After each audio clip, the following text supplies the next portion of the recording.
know you've been wanting to do this movie for a while, so to explain how you made it in the first place. Yeah, so I'd wanted to make it for about 10 years. It took 6 years to actually get it off the ground. There'd never been a film about the British suffrage movement. It felt like it was overdue in terms of resurrecting these women who changed the course of our history. And it also felt like it was timely because many of the issues that the women were dealing with then are ongoing issues. Women are grappling with equal rights still, with equal pay, with lack of representation in governments, with sexual violence, with education.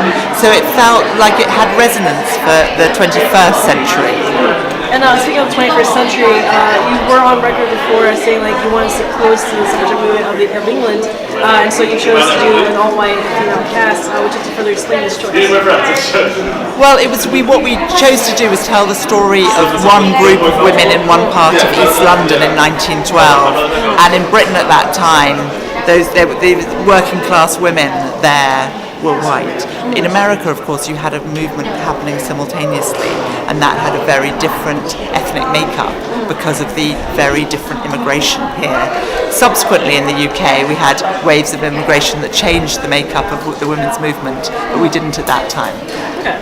And also one more question. Carey Mulligan, how close was she, as well as other characters, a composite or actually a true fact towards their real life? She was a composite. The Carey Mulligan character of Maud Watts was a composite, but she was drawn very closely from 3 and a number of other working women we read about, but primarily 3 working women we read about, whose stories really have been marginalised and haven't been told. So everything that happens to Carey happened to someone we found in the research. Right. Okay. And also, because this is the Athena Film Festival, what are your thoughts on women in your movie that should have been nominated for an Oscar but yet were not, and just like how it all works out? Yeah, I mean, awards are wonderful, and they're a great way of shining a light on films and filmmakers and actors, but in the end you don't make films just for the awards, you make them because you're passionate about telling the story. And what's great about this film is it has reached an audience and it's connected with an audience, and in a way that's what I dreamt for it.